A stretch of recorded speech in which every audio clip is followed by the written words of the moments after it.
অন্তর্বর্তী সরকারের আইন উপদেষ্টা আসিফ নজরুল বলেছেন, বর্তমান পুলিশের শতকরা ৮০ জনই আওয়ামী লীগের আমলের, যাদের হৃদয়ে ছাত্রলীগ। তারা এই সরকারের জন্য কাজ করছে না।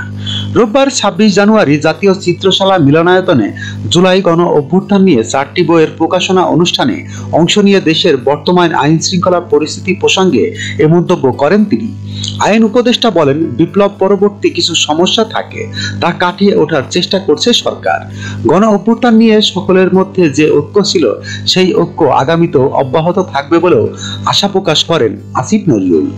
এর আগে সকালে নিজের ভেরিফাইড ফেসবুকে এক পোস্টে বিএনপির সঙ্গে গণ অভ্যুত্থানের ছাত্র নেতাদের কোনো দূরত্ব বা ভুল বোঝাবুঝি কাম্য নয় বলে মন্তব্য করেন আইন উপদেষ্টা। তিনি বলেন, বিএনপির সঙ্গে গণ অভ্যুত্থানের ছাত্র নেতাদের কোনো দূরত্ব বা ভুল বোঝাবুঝি কাম্য নয়।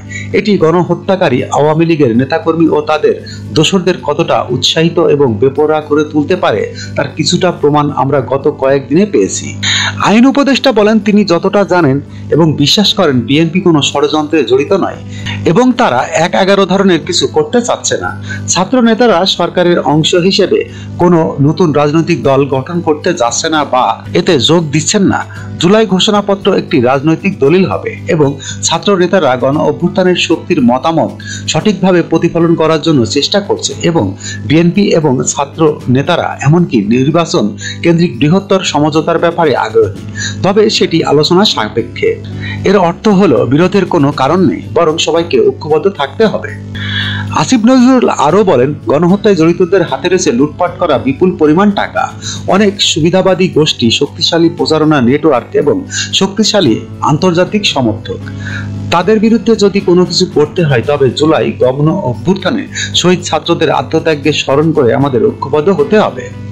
আমাদের মধ্যে ভিন্নমত থাকবে, তবে তা যেন দেশের শত্রুদের জন্য উৎসাহের কারণ না হয়।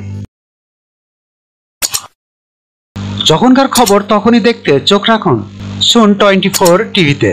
চ্যানেলটি সাবস্ক্রাইব করুন।